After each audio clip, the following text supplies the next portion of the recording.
கர்த்தராகிய இயேசு கிறிஸ்து நாமத்தில் உங்கள் அனைவருக்கும் வாழ்த்துக்கள். இந்த காலை வேளை ஒரு அற்புதமான ஒரு வார்த்தை. சங்கீதம் 50:15, ஆபத்து காலத்தில் நோக்கி கூப்பிடு, நான் உன்னை விடுவிப்பேன்.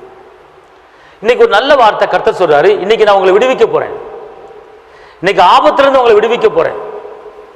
ஆனா ஆபத்து காலத்துன்னு ஒன்று வந்தா நீங்க அவரை நோக்கி கூப்பிடணும். இயேசுவே, எனக்கு ஒரு பிரச்சனையில் மாட்டி தவித்துக் கொண்டு இருக்கிறேன். இயேசுவே, ஒரு பெரிய கடன் பிரச்சனை மாட்டி தவித்துக் கொண்டிருக்கிறேன். இயேசுவே, ஒரு பெரிய பிளவின போராட்டத்தில் தவித்துக் கொண்டிருக்கிறேன். இயேசுவே, பெரிய போராட்டத்தில் தவித்துக் கொண்டிருக்கிறேன் என்று நீங்கள் கூப்பிடும்போது அவர் சொல்றாரு, நான் உன்னை விடுவிக்க போறேன். இன்னைக்கு எந்த காரியத்தில் உங்களுக்கு விடுதலை வேணுமோ அந்த காரியத்தில் கர்த்தர் இன்னைக்கு உங்களுக்கு விடுதலை கொடுக்க போறாரு, உங்களை விடுவிக்க போறாரு. ஆபத்து காலம் என்று ஒரு வருகிறதா? துக்க நேரம் என்று ஒன்று வருகிறதா? பிரச்சனை நேரம் என்று ஒன்று வருகிறதா? என் அப்பாவை கூப்பிடுங்க, இயேசு ராஜாவை கூப்பிடுங்க, உங்களை விடுவிப்பார். இன்னைக்கு சொல்றாரு, இன்னைக்கு நான் உங்களை விடுவிக்க போறேன். எந்த காரியத்தில் உங்களுக்கு விடுதலை வேணும், எந்த காரியத்தில் உங்களை விடுவிக்கணும், அந்த காரியத்தில் இன்னைக்கு நான் விடுவிக்க போறேன். பயப்படாதீங்க. மக்கா ரப்புல கத்தினி சபா.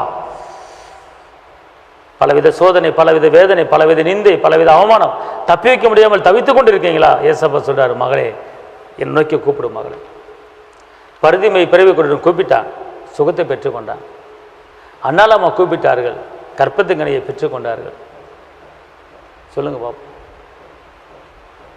ஆபிரகாம் கூப்பிட்டார், ஆசீர்வாதங்களை பெற்றுக்கொண்டார். அன்னாள் கூப்பிட்டாங்க, ஆகார் கூப்பிட்டாங்க, அற்புதங்களை பெற்றுக்கொண்டார்கள். ஏசப்பாவை கூப்பிட்டு யாருமே விரும்பிய போனதே கிடையாது.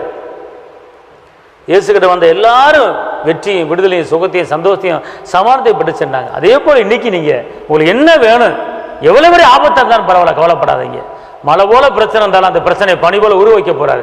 இன்னைக்கு உங்களுக்கு ஒரு வெற்றி, இன்னைக்கு உங்களுக்கு ஒரு ஜெயம், இன்னைக்கு ஒரு அற்புதம். ஆபத்தை கருத்து நோக்கி கூப்பிடும், மகனே மகளே நான் உன்னை விடுவிப்பேன் அப்படிங்கிறார். வாக்கு பண்ணவர், உண்மை உள்ளவர். கூப்பிடுங்க அவரை இந்த கால வேளையில. இயேசுவே என்று கூப்பிட்டு பாருங்கள், இரட்சகரே என்று கூப்பிட்டு பாருங்கள், வெற்றி வேந்தனே என்று கூப்பிட்டு பாருங்கள். இன்னைக்கு உங்க பிரச்சனை தீரப்போகுது.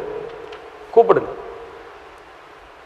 அவனவன் வாங்கின பலனால் அவனவன் வயிறு நிரம்ப. நீங்க வாயத்திறந்து கூப்பிடுங்க, ஏசப்பா ஏசப்பா நான் ஆபத்துல இருக்கேன், ஆபத்து காத்து நோக்கி கூப்பிடு, நான் உன்னை விடுவிப்புன்னு சொன்னீங்களே, இன்னைக்கு ஒரு விடுதலை வேணும் எனக்கு அப்படின்னு கூப்பிட்டு பாருங்கள். இன்னைக்கு ஒரு கர்த்தர் ஒரு அற்புதங்களை செய்வார். நான் உங்களுக்கு ஆட்சேபிக்கிறேன். தாப்பனை இயேசுவே நன்றியோடு துதிக்கிறேன், ஸ்தோத்திரிக்கிறேன்.